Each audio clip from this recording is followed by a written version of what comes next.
Welcome to the WalaWay. We have a very special episode here today with a special friend, Khufere Qhamata, founder and principal strategist consultant of Leap72. Leap72 is a strategic innovation consultancy. Qhamata is a futurist who works with startups and emerging technologies that push the boundaries of capability. He is also a co-founder and board member of Academy M, a 501c3 nonprofit specializing in removing intergenerational boundaries for Generation Y and Z through mentorship and career development. Can we call you Q? Yes, sir. Yes, sir. Q, how you doing, man? Doing good, brother. How you doing? I'm doing good. I'm doing good. Let's get straight to it because I know time is limited. But what is Academy M? Academy M seems like this special organization that has a very special mission. Can you sum it up for me real quickly? What does Academy M do and stand for? Very simple. Academy is a mentoring nonprofit for millennials for life development and career development. Our core focus is in developing mentors who understand how to communicate and how to lead and develop millennials from the millennial generation known as Generation Y and Z. Just let me ask you like a very direct question. Why are millennials very misunderstood, if not the most misunderstood generation? I believe that they're the most misunderstood generation because you have a gigantic paradigm shift that has occurred in this particular generation that's never happened before in human history. So you have to look at history in the last three generations, right? So you have Generation X, you got the baby boomers, and then before the baby boomers, you have a segment that was called the traditionalists, which is part of the greatest generation ever that fought World War One and World War Two. So those generations, their experiences were somewhat similar in terms of culture, in terms of education, in terms of social political factors. The conditions were very similar. When you get to 1980s, starting 1980s, going into the 90s and 2000s, the conditions are no longer similar because now you start integrating the internet, you start integrating technology, and that changes the ballgame because for the first time in human history, the entire world becomes smaller because you have this thing called the internet that is connecting everybody, right? Mm-hmm. And I'm 38, and I was born at the beginning of the 80s. So, in some cases, depending on which research you read, I will be considered a millennial at the tail end of the spectrum. But most people who consider millennials, they're usually looking at those people who are born like in the 90s or the late 80s for the most part. And what you find is when you get to the 90s, okay, well, you have what things launched in the 90s. You got Yahoo, you got Google. Most of the big internet companies like Google and Amazon, they were all launched in the 90s. They all started changing the way that we look at things. And the younger generations were the ones who flocked to them first. Whereas the older generations, they adopted to those things later on, but their experiences were already in stone because they were Mm-hmm. already developed as adults. But when you have kids who are young age or they're teenagers and they're adopting this technology, it's going to change the way they interact with their environment and everything else. It even changed, like for us here in the United States, it changed how we interacted with each other culturally. Because before the internet and before streaming and smartphones and social media and all these other things, you didn't know what was going on even in the next town next to your town. Right. You understand? Because everything happened in these closed, connected communities. Now, even if you lived in a large city like Houston, for instance, right? You didn't know what was happening in New York if you lived in Houston. Right. You didn't know what was happening even in San Antonio if you lived in Houston. But thanks to the internet and also other factors like even popular culture music, like you look at hip hop music now is musically in the music industry, hip hop music is the number one genre. Whereas if you go back 20 years, the number one genre was country music and pop music and rock music. Right? Those were the number one genre. Hip hop was considered an aberration. It was supposed to be a fad. But hip hop, because it's a unique art form that can literally absorb any kind of music into its its particular sound, it became kind of like its own version of CNN for a lot of young people of different races and ethnicities. And so now all of a sudden, even if you didn't have the internet, you can listen to a hip hop song from any given rapper, and you can find out what was going on in New York. You can find out what was going on in California. So all these things, we at Academy M, we call these things they're like macro factors. They're like large factors, right? Mm-hmm. Macro factors.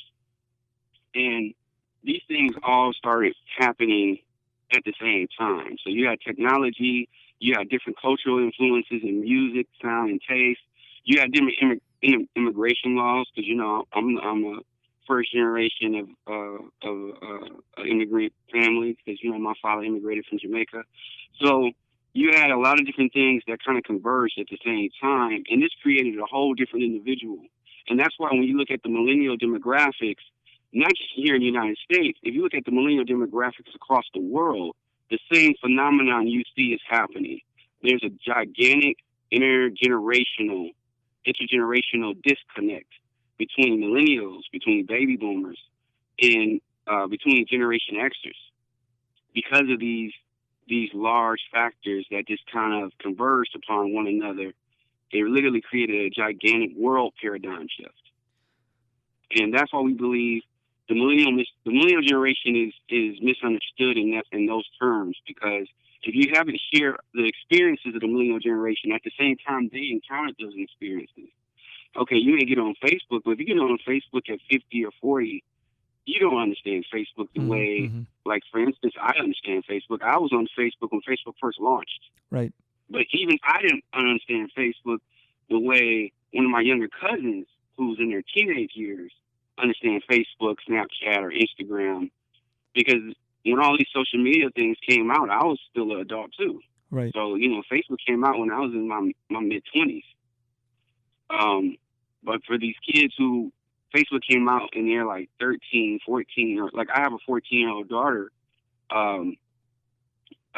like Snapchat and Instagram and like all these things are out now, and the way they're experiencing it and using this technology is totally different than how I experienced it 10 or 15 years ago.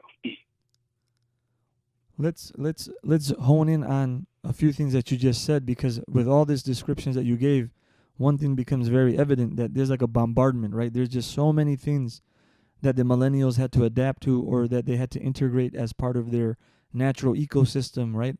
The reason I even bring up this conversation is about a month ago, I was with some older Gen X and younger baby boomers, and they were just really having a field day with millennials. And I don't think they're even familiar with that term millennials, but they were casually referring to them as the youth. And the stereotypical stereotypes, right? They're lazy, they don't want to strive for anything. And I tried explaining to them very casually that, the challenges we have today are numerous and so unique in nature that it's almost even difficult to become accustomed to. And they were just nonchalantly dismissing all of those as excuses and saying that we don't want to work hard. Their generation, they had to come here, they had to work hard.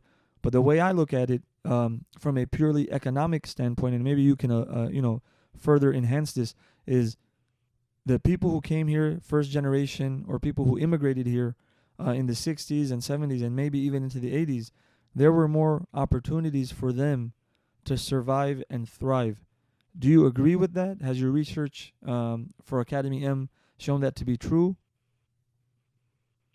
I can say I partially agree with it, only because I wouldn't say that it was easier for them or there was more opportunities. I would say that the barrier to entry was lower. And what I mean by that is, if you're a millennial today. Let's say, okay, the typical path that we tell everybody who's a young person, okay, you graduate high school, go on to college, you get your degree, you come out, and you go into a career, right? This is a typical path we tell everybody that you need to go follow if you want to be successful in America. Well, if we look at that path today, right, people, like if you look at a Generation Xer or a baby boomer, they weren't saddled with $1.5 trillion of student debt. Right. Because you didn't have degree inflation, right? Because that's what you're facing now. Like the degree has pretty much, the cost of the degree has been inflated, but the value of the degree has, the college degree has been deflated. Right. So now you can have somebody like my father. He immigrated from Jamaica over here in the late 70s, and he had me in the early 80s.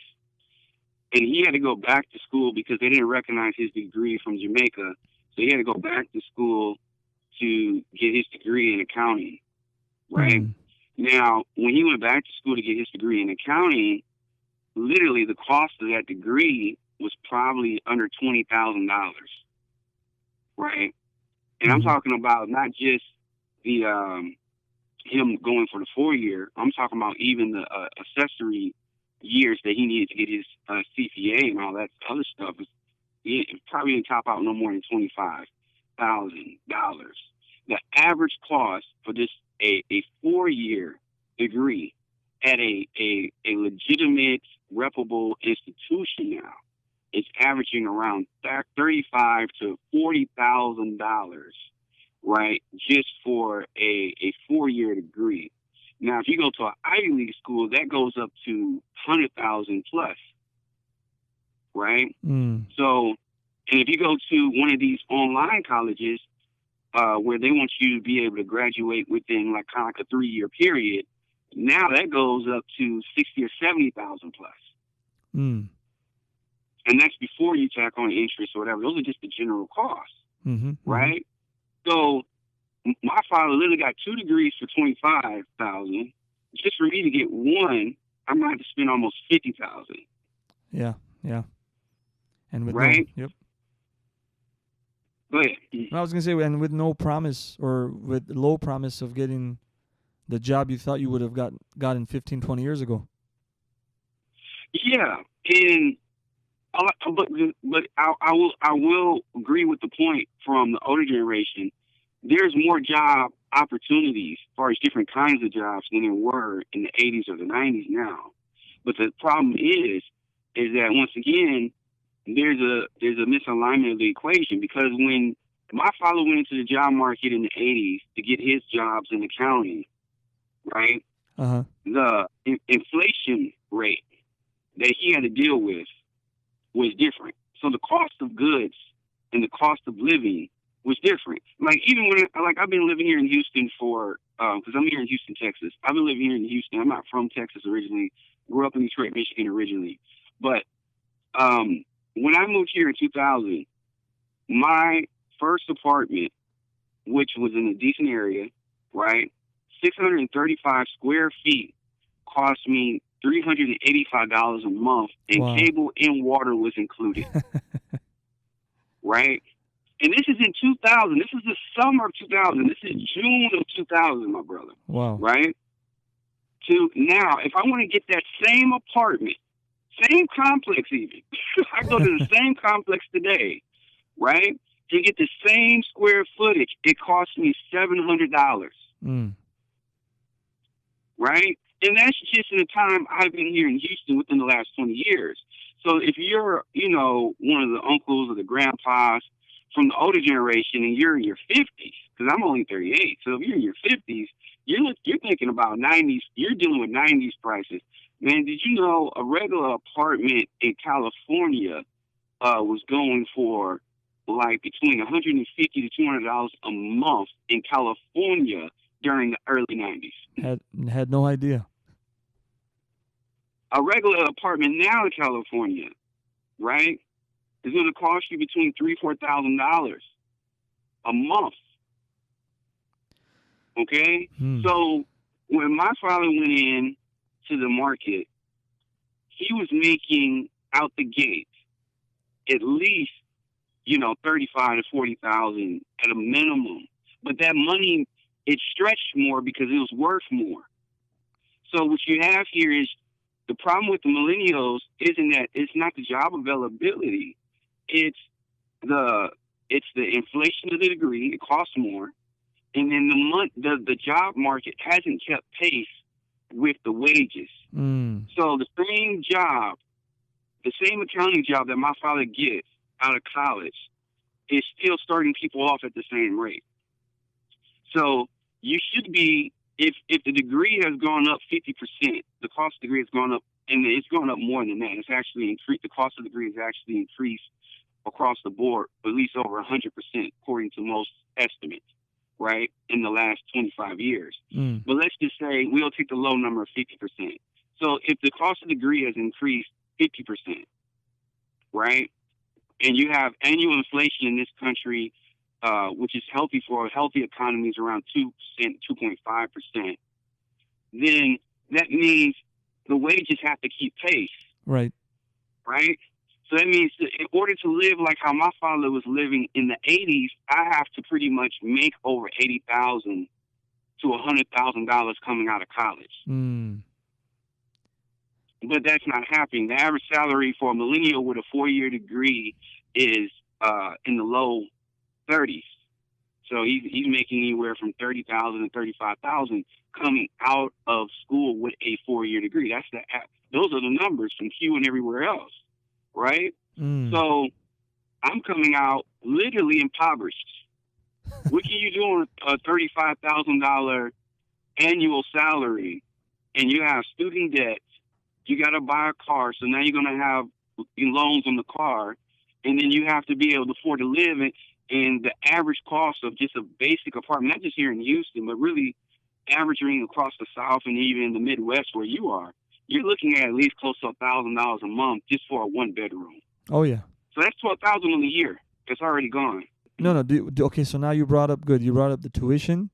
You brought up the rent. I was reading the other day that the millennial generation is less likely to buy and own a house, to start a business, to get married. And it all has to do with economics, right? It all has to do with the buying power of money, how much money they have in the first place. So the question is, do all these stats, does all this information justify millennial behavior? Because some people see millennials as standoffish. Some people see that millennials don't want to get along or play along. But does it all start making sense? Because now we're getting bigger pieces of the puzzle. Well, yes and no. So now we have to look at the other side of the equation. So those are the justifications for the millennials, right? Now we have to look at the other side of the equation. On the other side of the equation, you have degree inflation as far as in price, but you also have degree inflation as far as in performance. And what I mean by that is there is a very big trend in corporate America right now. The reason why corporate America, this is what they say, because I talk to VPs and I talk to different people in the capacity of what I do in my career. And what they will say is they don't want to pay a millennial coming out of college $100,000. They're not going to get the performance because the degree they may have is, and let's make sure we include one thing. A millennial coming out of school with just a 4-year degree can't really start his or her career. You usually have to come out with a master's degree to even compete in this job market. Correct. Right? So if you're coming out with a master's degree, 2 things. Now, the corporation is expecting you to be at a master level in terms of performance. But unfortunately, what they found for millennials, because they've been going to school for pretty much almost 7-8 years straight, they haven't had no time to practice their skills in the real world.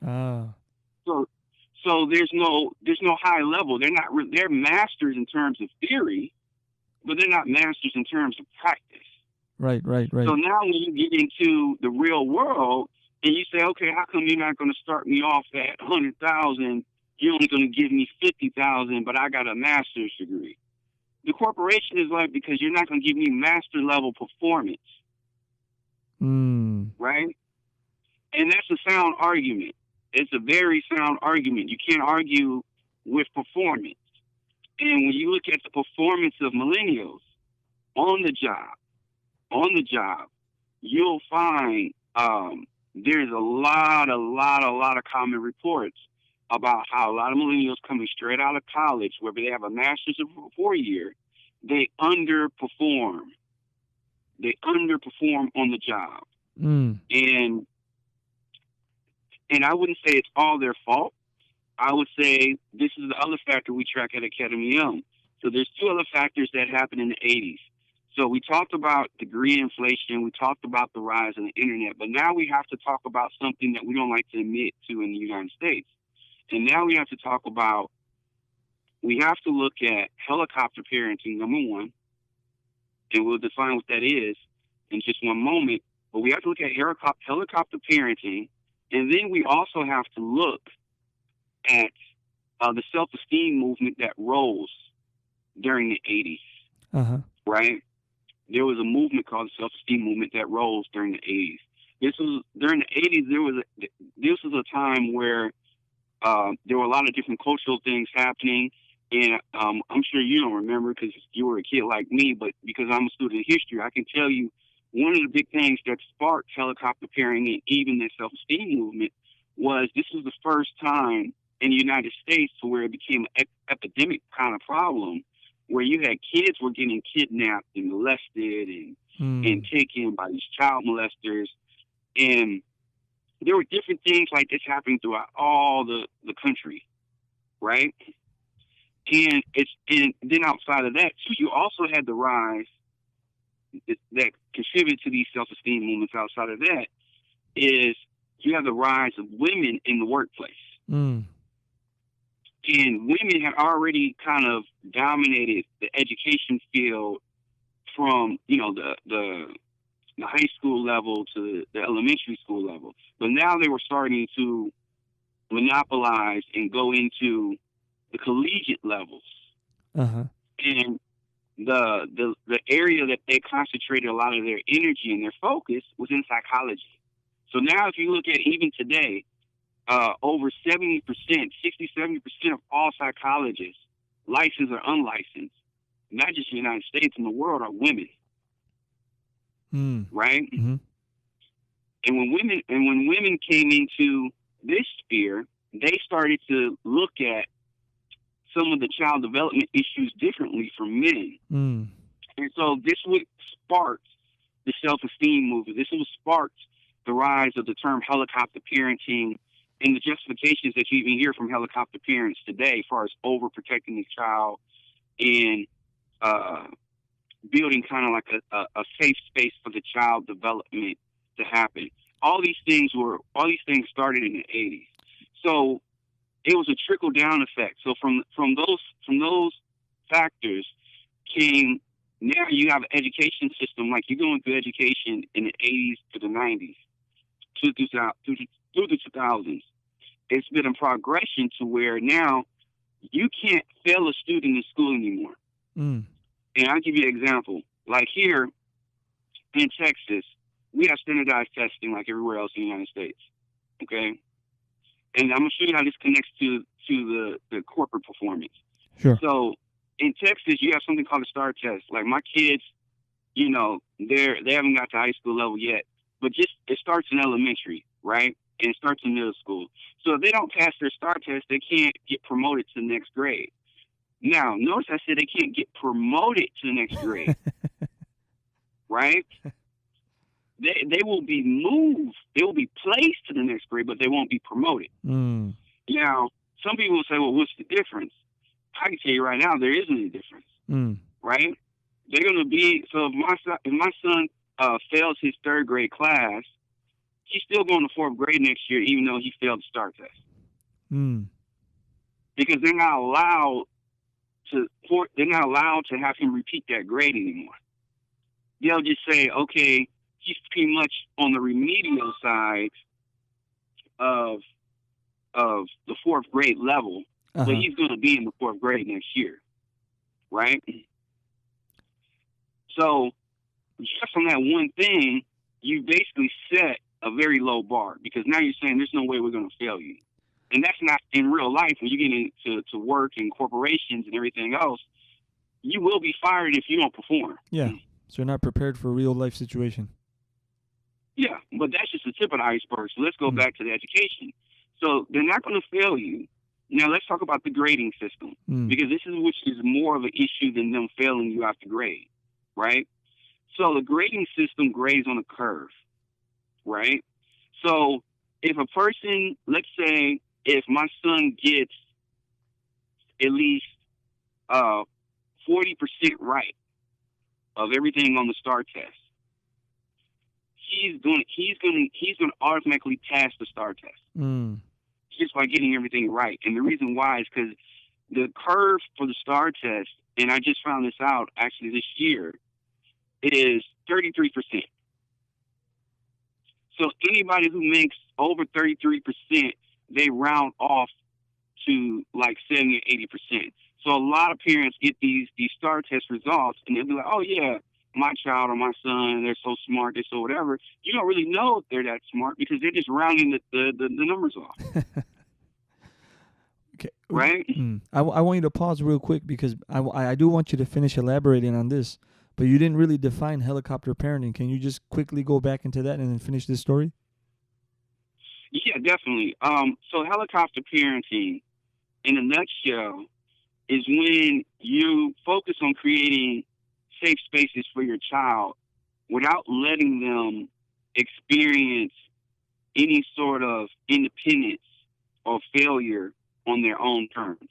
And to give you an example of that, the best classic example of helicopter parenting that I see today is a kid who lives in a household and has zero responsibility and zero accountability for anything that they do. Right? And I'll give you a more clear example. Like, I had a friend who, him and his wife, they're beautiful people, beautiful parents, very loving, okay? And they have 2 kids. And every time their kids get in trouble at school, they get in trouble outside of school, instead of being discerning, using discernment to find out, okay, what factors led to the trouble, who's really responsible, they automatically blame the school or whoever else the kids say are at fault. No accountability. Automatic. With no accountability. Now, when I go into my friend's home, right, my friends clean their kids' rooms. My friends do all the chores in the house, or they'll hire a maid service to do the chores. So the kids do no chores at all, right? And when they do get in trouble, there's no repercussion. So they'll say, okay, we're going to take away your phone, but the phone only gets taken away temporarily, maybe for a day, and then the kid will nag, and then he'll get the phone back, right? So this is a version of helicopter parenting in the worst case scenario, because the child's literally protected from everything that can harm his or her experience. Anything that can stress them out is removed. So if they have a fight at school, I remember when I was growing up in the 80s, I had fights all the time at school. It was very commonplace in Detroit public schools for you to get into the disagreement with another child and for you to handle it physically, right? It was commonplace in elementary at the high school level. Not saying that we should always revert to violence, but what I'm saying is, in real life, these things can occur, right? This is the jungle, man. You got to get ready for the jungle and hierarchy. Yeah, these things can occur. But now, if my son was to get into a fight physically with another child, not only is he can be facing expulsion, not being expelled, he's facing expulsion from the school, right? And on top of that, his parents, the kid, whoever he fought, they can open up a lawsuit against me and my wife. Wow. These are the kind of things that happen now. Wow. Right? And my son could be forced to take anger management at like 8. Because of one fight. right? That probably didn't last longer than a minute. You know, probably didn't even last longer than 10 seconds. But the whole fact that something, aggressive happens, it's like, oh no, that can't take place. And it doesn't have to be anything physical. It could be something where it's mental. Like one of the big things we see now is cyberbullying, cyberbullying movement, right? Mm-hmm. That's a symptom of helicopter parenting, right? So if I'm getting taunted on Facebook, or my son or my daughter's getting taunted on Facebook, there's no difference than you going to work and your supervisor telling you, okay, you're not measuring up to what we think you should be doing, right? Because your first introduction in how to work with other people in a combative environment starts in high school. It starts with your peers, right? It starts at school. So if you remove those stressors, when you get into a real stressor situation where you got a hot deadline and your supervisor is breathing down your neck, they're not going to talk nice to you. They're not going to praise you for the little things you do. They're looking at performance. Do you have this report done? This report looks like crap. This report looks like this, et cetera, et cetera.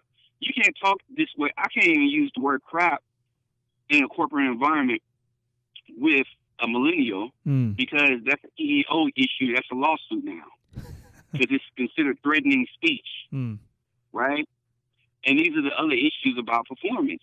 And I'm not saying you should be able to berate a person and humiliate a person, but what I'm saying, you should be able to talk in a very firm, commanding manner if you need to be able to get a point across in a work environment. Because this is what it was when our parents went to work. They dealt with these kind of things, right? But now, because the child is insulated from all stressors, from high school, from elementary school to at home, there's no repercussions, there's no consequences. Now, by the time they make it to the corporate world, because even in college it's the same thing. They grade on the curve in college too. We don't have time to talk about that, but they grade on the curve in college. So you can have somebody who came out and had a 3.0, but it wasn't a real 3.0. More like a 2 point something. More like a 2.7. They're just rounding off because the schools have no vested interest in failing somebody at the collegiate level because now they're not getting the federal money anymore if they fail that student. Right? There's too much money involved now.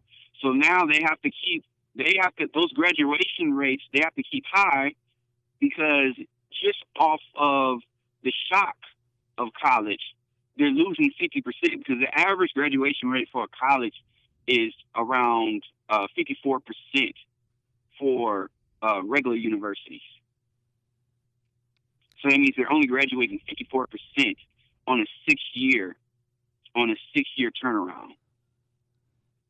Those rates go down to the 40s and the 30s when you get to the 4-year turnaround. So it seems like there's helicopter parenting in the home. It seems like there's helicopter teaching in the schools and the universities. So then what positives are we left with? Because one thing that I realized right away about millennials is we have a dichotomy, right? So on one side we do have these stereotypes that are true, but on the other hand we do have millennials out there doing great things. Especially you're a futurist. You work in the tech industry, so you have millennials doing amazing things with tech, with VR, automation, all these different things, amazing startups that they're creating. So, but balance it out for me. Well, I think, like I said, we talk about different sides of the equation, different factors, right? So, I think the path to success for the millennial. And this is part of the reason why I got involved with my other co-founders to found Academy M. It starts with having, mentorship tracks. Like, I was privileged because I grew up in an environment on the tail end of the millennial spectrum, right? Meaning that by the time I was 18, we still had dial-up internet. Right. So it wasn't a full regular thing. And because of my background, socially, as far as family, whatever, like that. My family didn't believe in helicopter parenting at all. Mm. Like they believed in consequences and accountability. So like I had my first job um, uh, off the books when I was 11, working at the corner store, sweeping up the store for money for video games and candy. Mm. Right? I had my first job on the books paying taxes at 13 in Michigan Mm. because that was the legal age. You could get a permit. If your parents sign off, you can get a permit and you can go to work. And I had my first job. I was working 10 hours a week at 13 every week. Mm. And I was paying taxes. And I had a bank account, right? So for me, I was on a different track than a lot of other millennials are today. But not to say that you have to be on my track to be successful. It doesn't have to be that detailed. But I think there are some millennials that once they get incentivized and the veil kind of lifts from their eyes that the world is not a safe space. Mm. And it's never going to be a safe space. It's never going to be exactly how you want it to be. You're going to have to make it. If you want it to be a certain kind of way, you're going to have to turn it into that, right? And I think that's what is incentivizing a lot of millennials, like in the tech space and the startup space and education. That's why they're so passionate about changing things, because they see a lot of things they don't agree with, and they want to be able to make an impact, to be able to have some autonomy, because they've never had any real autonomy. If you grew up with helicopter parented parents, when did you really get a chance to test your mettle? Mm.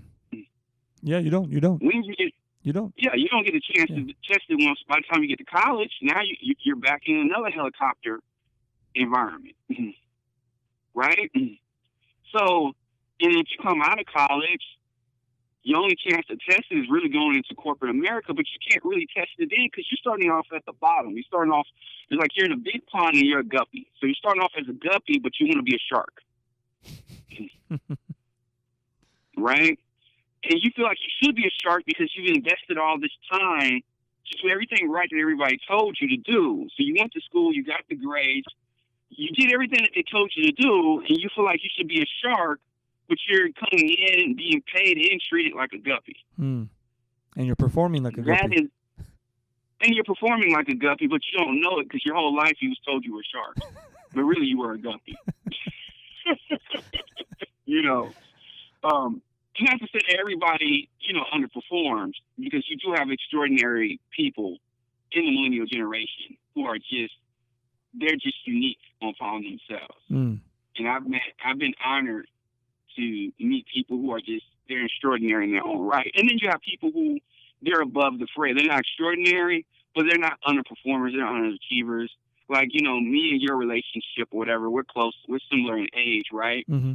And I would count you among those millennials where, you have a lot of fluid intelligence. You understand how the world works, and you're willing to look at the long term in the decisions that you make, and you operate a little bit differently than probably some of the other millennials that may even be in the same age bracket. Mm. So you do find some millennials that they go a different way. And usually when you see that, it's because if you go into their background, there's some sort of mentorship, there's some kind of events happening that denote responsibility, accountability, and ownership of your experiences.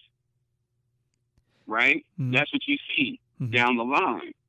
And so I think that's what you see with a lot of millennials who are becoming successful, people who are creating all these extraordinary apps and all this other stuff. They're going into this stuff because they want to be able to test their mettle, man. They want to be able to claim their rights to passage that they feel like they were denied by going into, the different lanes that their parents told them to go into. You brought up fluid intelligence. Obviously, I've gone through the Academy M program. I work, or I'm a volunteer within Academy M. Can you talk about what fluid intelligence is and how it relates to what you've just been saying? Yeah, fluid intelligence. Great question. Fluid intelligence was first. It's one of the. It's to put in context. There's two intelligence sets that were developed by Raymond Cattell, psychologist from the early 60s. And Raymond Cattell is somebody everybody should know because he's actually came up with majority of the marketing research we use today that's based off of personality traits and behavior types, right? He created all that research. But at the forefront of his research that's kind of been lost to time was these concepts of fluid intelligence versus crystallized intelligence. So fluid intelligence is what we know, or what we would used to call or know as common sense, right? So it means if I send you to the store and you live in my neighborhood, right? Or you don't live in my neighborhood. You just came here to Houston, you're visiting me, right? And I tell you, hey, go to the store. You go to the store and pick up some milk for this stuff that we're preparing for this meal. And I don't let you take your phone, so you can't use your GPS, right? Mm-hmm. And you can't drive there because, I tell you, look, the store's around the corner. You can just walk, right? But I don't tell you which direction the store is. So now you have to figure out where is the store? You got to locate it. Now, people who grew up in the era that I grew up in the era before that, they know exactly what I'm talking about because back in the day, you didn't have apps and you didn't have GPS. So when you moved into a new area or when you went to go visit somebody, I remember calling people on the rotary phone asking them, hey, how can I get to your home? So what are the directions? Right? What are the cross streets? What are the markers? Right? Because there was no GPS. There was no MapQuest. None of this stuff existed at the time I started learning how to drive and move around and go to different places. None of this stuff existed. You had to actually, either somebody would tell you or you had to figure it out. And when you figure these things out on your own, some people will say, okay, well, you got a good sense of direction, you got good survival skills, or you got good common sense. But what they were saying unknowingly was you have good fluid intelligence. So fluid intelligence is the abstract ability to be able to recognize patterns and think in a logical manner and deduce through problem solving what your next step should be when you're confronted with a problem. Right? That's fluid intelligence. And this is without having any pretext.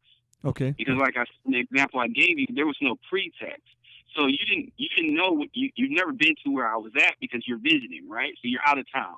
So you're not used to the terrain, right? Mm-hmm. You're not used to how things function in my city. You're not used to how things function in my neighborhood. So if I strip you of your phone and I tell you to go walk to the store and I don't tell you which direction you go, you are really using nothing but fluid intelligence and common sense to figure it out. So that's fluid intelligence. On the flip side of that, you have crystallized intelligence, and that's what most people and millennials, that's what we oversell here in America, right? And that's what leads to a lot of underperformance even in corporate America. It's because everybody's expecting everything to be taught and handed down to them. So when I use my GPS, like for instance, I get on my wife because every time she goes anywhere that she's never been before, she automatically just plugs it into the GPS and the GPS tells her where to go. I was like, that GPS can drive you off the cliff and you won't know until you get to the end of the cliff. There was just an article. There was an article on Google, I think a day or two ago, saying that. Did you see that? It led this map or whatever it was on the smartphone led people to an empty field. It was supposed to be a detour, but they all wound up like in an empty field. See, that's a perfect example, right? Because technology is man-made, so it can fail. It's not perfect, right? And that's, it's going to work majority of the time, but it's just where it just doesn't work. And one thing I try to tell my wife is, because, I'm from that old school thought, when I get in the car and I need to go somewhere I've never been before, I won't use the GPS to tell me where to go first. I'm going to look on the map, because that's one thing that I can say that's good about technology now is back when I first started learning how to drive, we used to keep a map in the glove compartment. Of course. Yep. Right? Now you don't need to keep a map in the glove compartment because you can pull up a map of pretty much all the United States and all the highways and all the neighborhoods on your phone. Right. Right? So what I try to tell her, to get her to use her fluid intelligence more, just look on the map and try to figure out your own route on how to get there. Right? Just taking that small step, it improves your overall intelligence because you're problem solving more. But see, the problem, this is the catch-22 of the generation we're going into now with all this tech and with the AI and everything else coming out, the intuitive apps, is at what point do you start doing critical thinking? So if the GPS is going to tell you how to get to work, when to get to work, what lanes to avoid, what highways to avoid because there's traffic, they're doing all that thinking for you. And then when you get to your job, you're dealing with technology that's telling you, okay, you got this project, you got that project, you should spend this much time, because you can automate all these things. There's apps for automating everything in your life, basically, right? And I see it now to where people are suffering from lack of critical thinking skills. And this is not just millennials. I've seen it even in baby boomers, right? Because they have grown so accustomed to depending on these applications. So to go back to your original question, though, as far as millennials being successful and how we should look at them and everything else, is it's a balance. In everything in life, you have to find a healthy balance, right? So I don't think it's 100% you need to throw millennials into the fire to make them stronger. I think it's a balance that you have to give them room to experience hardship on their own terms. And you have to give them room to develop on their own terms without your involvement, right? Because that's the only way somebody can really mature and develop is when they go through things on their own terms and there's no safeguards. Like you can't learn. I've never met anybody who learned how to ride a bike with never taking the trailing wheels off. And that's the problem. Everybody wants to keep the training wheels on. But the sooner you take the training wheels off, the faster you learn how to ride a bike. I mean, the real world doesn't have training wheels, so we got to get them used to however the real world is. Exactly. And you got to do it sooner than later. So if you look at the phenomenon, you got, because I hear a lot of uncles and granddads, they complain about their parents, their kids living at home and they're in their 30s. Okay, well, you help create that. You help create that phenomenon, right? Because even if you're not a helicopter parent, your generation created the helicopter parenting. They created the debt inflation. They created the degree inflation, right? They're the ones. I mean, how many millennials you know that are Fortune 500 CEOs? Not many at all. Exactly. So who's really setting the salaries? It's the older generation. It's the older generation. Yeah. Right. Majority of the people that are teaching, that are professors of note, they're not millennials at these colleges. Probably baby boomers, yeah. Baby boomers or older Gen X. Baby boomers. Yeah. They're older Gen X, right? And that's the departure you see, right? So sometimes you gotta take a hard look in the mirror and see what you're contributing to the problem, and not just looking at the people who are perpetuating the problem.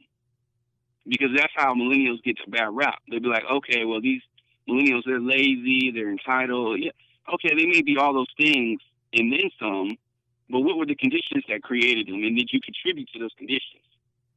And if you can't be honest with yourself and say you contributed to the conditions, and contributing can simply mean that you may not played a large part in it, but you didn't do anything to stop the conditions that were being developed. And that's something I find a lot with parents who are not technically helicopter parents, but they didn't fight against the helicopter environments that they were sending their children into, right? They didn't create any kind of other vehicles for their children to be better developed. They just said, okay, I'm going to send them to school. They get good grades. It's good. That's it. Right? It's like, Colossus, it's done. And that's how, in their defense, right? In their defense, They didn't know any better. Right. Yeah. They're Exactly. trusting the educational system, right, to do what it's supposed to do for their children, right? Because not every parent is going to be working with the same data sets, and not every parent is going to be a fluid or critical thinker. Mm. You know, some people are just blue collar workers, and like my stepfather, um, he worked at Chrysler his whole life, Mm. and the dude was pretty much a mute majority of the time I knew him. Mm. Mm. So, but he worked in those days, and when he was working, there were no weekends off. Like I didn't even know what a weekend off was until I moved here to Texas. Honestly, yeah, because I grew up. Because if you grew up in Detroit, Michigan during the '80s and the '70s, or even the early '90s, if you close to proximity, you've been through Michigan. It was a blue collar Right. city. Right. It was a blue collar environment. You have people who were white collar, but majority of the people who made that ecosystem run was blue collar, right? And blue collar parents, they're working harder, so they're stressed out more. They're gonna miss a lot of details. So those kind of parents, I'm not gonna say I totally give them a pass, but I can say I can understand their experience and why they could be upset and seeing their children not perform at a certain level and not understanding what happened because they thought they did everything right. You So know, but the other parents, you know, they who knew, there's no excuses for you. so now, so now bring it all home, because we've pointed out some positives, but now we've pointed out quite a few negatives about this, the current system, the lack of experience, the lack of direction, the lack of mentorship for millennials, thus all being reasons for them failing. What does Academy M offer millennials and those who work with millennials? What do you guys do? Awesome question. So what Academy M does, we like to look at ourselves as a purpose academy. Our mission is to help millennials find their true purpose in life and career, right? So in order to help somebody find their purpose, you first have to break down their experience. So the first thing we do is we do what's called data-driven mentorship, okay? So the first thing we do is we give them an evaluation that's called the Millennial Curve Evaluation. And the curve evaluation is what we kind of refer to as an experience evaluation because it tracks how you've experienced some of these uh, macro factors that we talked about in this podcast today. So we're going to learn what was your relationship like with technology? What is your relationship like with social media? How do you understand the world culturally, politically? Were you exposed to helicopter parenting? These are some kind of things that we'll learn by you taking the survey. So from that survey and that evaluation, then we can build a mentorship track to begin to learn, okay, what experiences do you need to further develop in order for you to discover your purpose? Because somebody can't hand you your purpose in life, right? You have to discover that. So what Academy M does, we create the necessary experiences through mentorship, right? So we create mentors. So we train mentors on how to simulate the right environments for young millennials to develop. And we also work on programs that we call reverse mentoring programs, where because we don't really look at being a millennial just as an age range or as an age construct. I know that's the typical view, but let's be honest, right? I've met people who are in their 40s or in their 50s who have some millennial traits.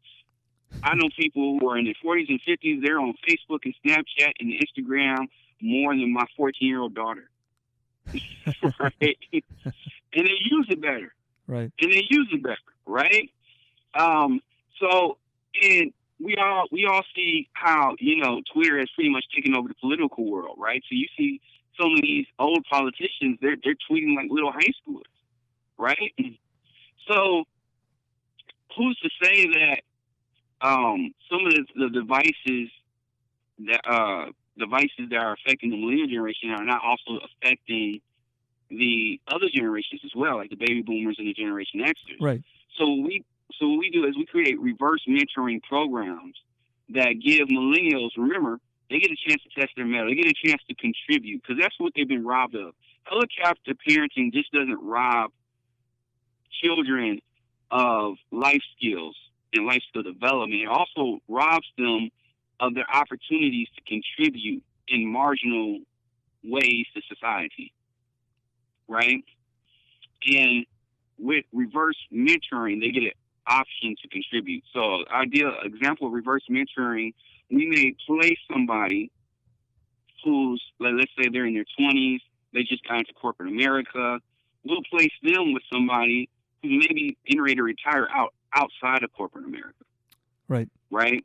Or they're in a deep leadership position at corporate America, and they just don't understand the modern world of tech. They don't understand some of the things that the millennials know very well. Because millennials know three things very well, right? They understand political correctness very well, they understand technology very well, and they understand health very, very well, right? So those three things, they've taken a latch on to because these are the three things that the baby boomers and the Generation Xers left on the table for them that they weren't controlling. That's not 100% monopolized, right?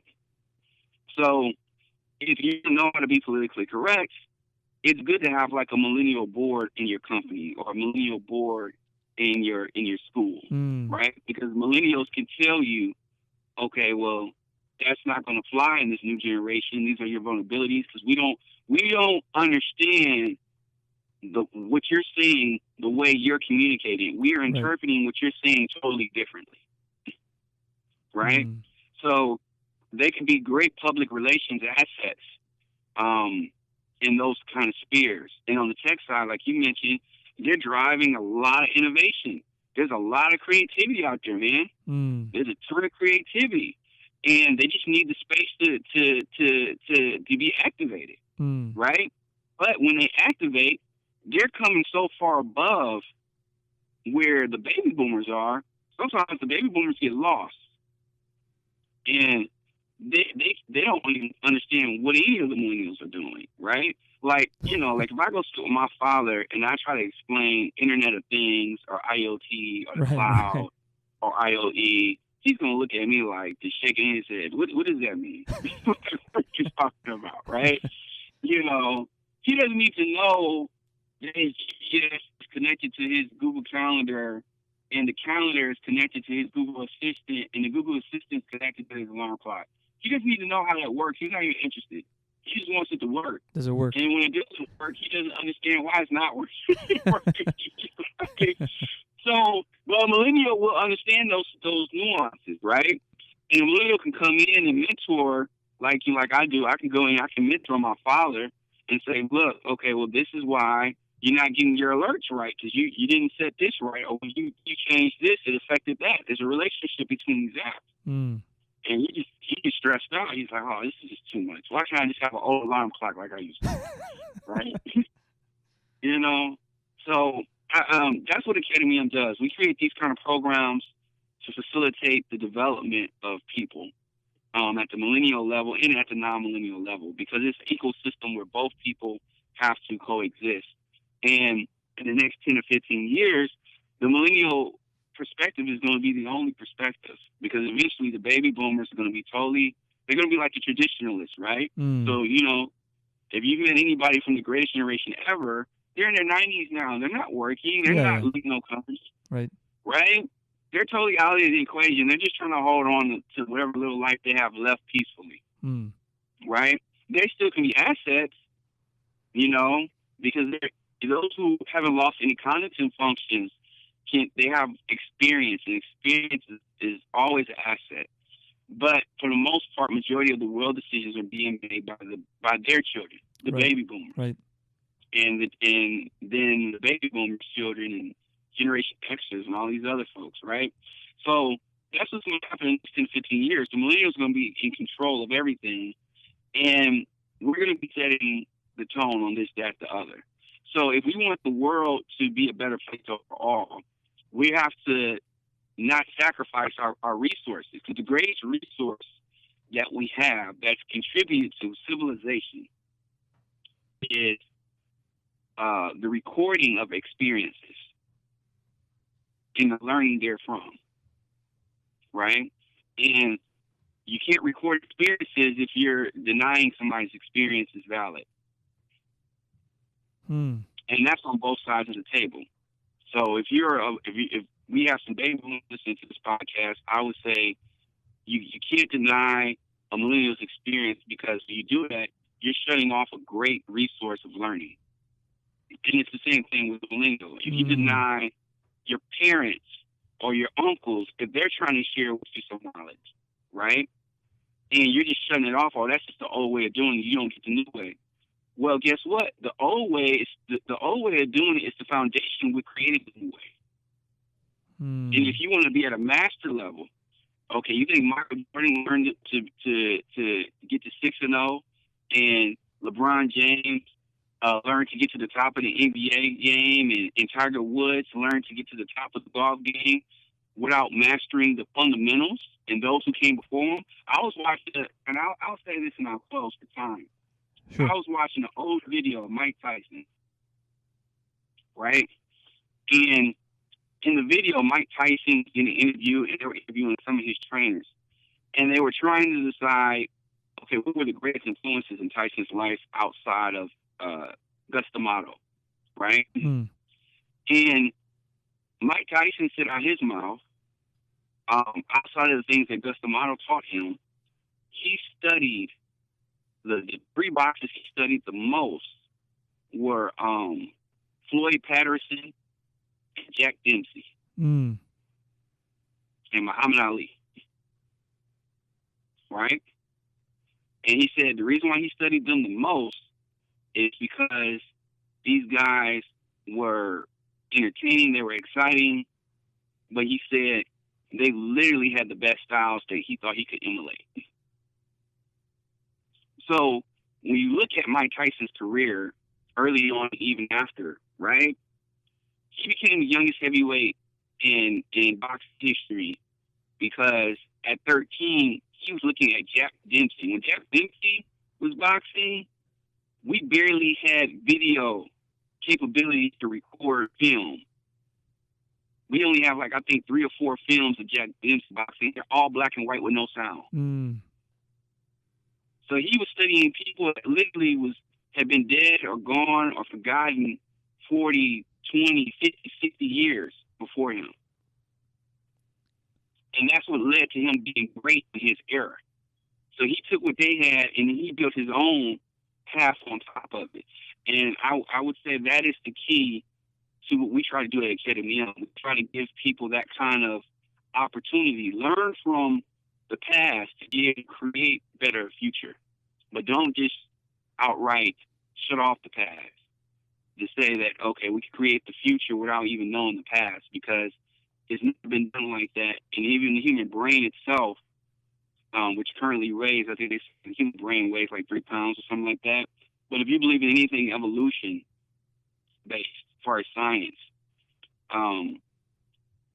they discovered the human brain used to weigh only a pound. But what changed it was when we started learning how to farm and we learned how to migrate. So when we started traveling across the world more and we started having more experiences and we started eating better, it actually helped our brains grow bigger. That's where we got better critical thinking skills and all that other stuff. Now, even if you don't believe in evolution, which you can even test in your own environment today at home, go put yourself in an uncomfortable position and do a task that you've never done before and complete that task. And I guarantee you, after going through the hardship of completing that task, you will feel more intelligent. You will feel more achieved. You will feel more alive as a human being. And that's what we create at Academy M. And that's what we look to pass on to the next generation, those kind of environments, those kind of experiences. So where can we find out more about Academy M if we want to enroll in one of the programs, we want to read a little bit about what you guys do? where can we find it? Great question. So you can go to www.academym.org, and you can read about our different programs, and you can sign up to be a mentor or learn more about what we're doing. Awesome, awesome. Well, thank you so much, Q.